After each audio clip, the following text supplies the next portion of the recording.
शिक्षा व्यवस्था में क्रांतिकारी बदलाव के लिए पूर्व एसीएस के पाठक का नाम सदियों तक लिया जाएगा। के पाठक के प्रयास से बिहार के कई सरकारी स्कूलों की तस्वीर बदल गई। इसी बीच पंचायत में ही उच्च शिक्षा और इंटर की पढ़ाई का फरमान सरकार की ओर से जारी हो गया। इस फैसले का असर ये हुआ कि इंटर और हाई स्कूल की पढ़ाई के लिए छात्र और छात्रा अपने ही पंचायत के स्कूल में नामांकन कराते गए। लेकिन सरकार का यह फैसला कई स्कूल के एचएम पर भारी पड़ रहा है। दरअसल बेनीपट्टी प्रखंड के नवकरही मध्य विद्यालय परिसर के पूर्वी भाग में शिक्षा विभाग से आवंटित राशि से वर्ग 9 और 10 के लिए 2 कमरों का भवन बना दिया गया, जहां इंटर की भी शिक्षा दी जाती है। वर्ग 9, वर्ग 10, 11वीं और 12वीं में कुल मिलाकर 910 छात्र हैं।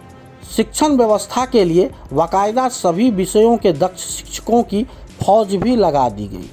लेकिन शैक्षणिक वर्ग की चिंता न तो उस समय के शिक्षा महकमा के आला अधिकारियों ने दिखाई, न ही शिक्षा से जुड़े कोई पदाधिकारियों ने, जिसका दंश अब विद्यालय प्रशासन और छात्र को भुगतना पड़ रहा है। कमरों का अभाव कुछ ऐसा है कि वर्तमान में चल रहे मासिक टेस्ट परीक्षा देने के लिए छात्रों को बरामदे पर बैठना पड़ रहा है, जहां गर्मी से छात्र अलग ही परेशान दिख रहे हैं।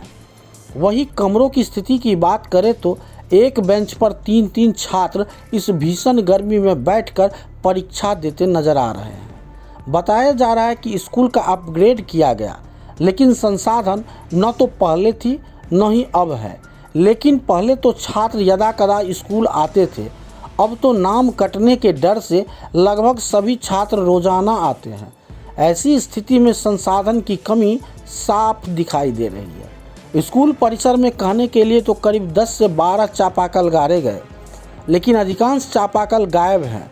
महज 2 चापाकल काम के लायक है, जबकि इस परिसर में मिडिल स्कूल से लेकर हाई स्कूल, इंटर और आंगनबाड़ी केंद्र भी संचालित है। लिहाजा बच्चों के साथ साथ स्कूल के शिक्षकों की समस्या सहज समझी जा सकती है। देखिए, स्कूल में व्याप्त संसाधन की कमी को लेकर क्या कुछ बता रहे हैं छात्र और क्या कह रहे हैं स्कूल के प्रधानाध्यापक अजीत कुमार मिश्र। सर, बहुत लोग है ना, इसलिए जगह नहीं था।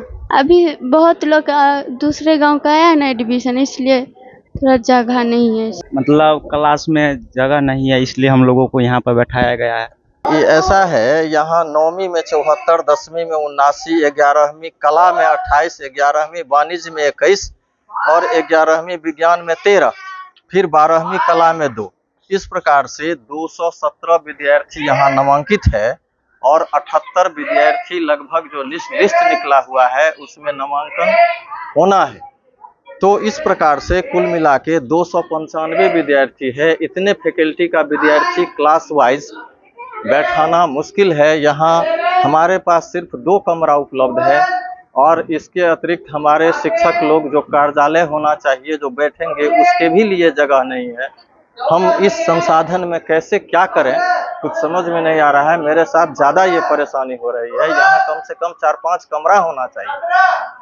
पुस्तकालय के लिए कोई कमरा नहीं है, फिर लेबोरेटरी के लिए नहीं है, आईसीटी लैब जो आएगा कल होके कंप्यूटर लगेगा उसके लिए कोई रूम का साधन नहीं है। यानी कुल मिलाकर के यहाँ रूम का बहुत घोर अभाव है। रूम के अलावा और भी कोई समस्या? हाँ, समस्या है। थोड़ा बाउंड्री बहुत नीचे है, उसको उठाना है। कुछ गेट का समस्या है। कुछ जो है सो ऑफिशियल जो अलमीरा, टेबल, कुर्सी होना चाहिए उसकी आवश्यकता है यहाँ। और ऐसा कोई फंड नहीं है जिससे कि हम लोग करें। ये हम लोगों के जिला स्तर के पदाधिकारी के द्वारा ही होगा। तो हम जैसे तैसे संचालन कर रहे हैं वर्ग कक्ष का और संचालन करने में बहुत काफ़ी परेशानी हो रही है। हमारे स्तर से हम अपने विभाग में इसके लिए लिखित आवेदन दिए हुए हैं, लेकिन विभाग के द्वारा कोई जो खास पहल होना चाहिए वो पहल नहीं हुआ है। अब ऊपर क्या दिक्कत है वो तो मैं नहीं जानता हूँ, लेकिन मैं हर एक जगह लिख करके और ये अपने विभाग को जानकारी दिया हूँ। सर, यहाँ हमारे जो कक्षाएं हैं बहुत कमी है बैठने के लिए। बच्चों के यदि टोटल बच्चे आ जाए तो बैठाने के लिए भी जगह हम लोग को क्लास में नहीं रह जाता है।